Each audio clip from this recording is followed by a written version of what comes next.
subo y te reviento. No me importan tres carajos herir tus sentimientos, pues tu padre se impacienta, el café se va a enfriar.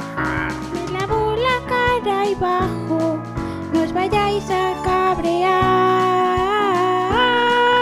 Salsito, te tengo dicho, no te comas a tu padre. Cómete estos huevos fritos, amortitos de tu madre. Tendrás que llevar mochila, así que te la voy dando. Prepárate, hijito mío, pues al cole irás volando.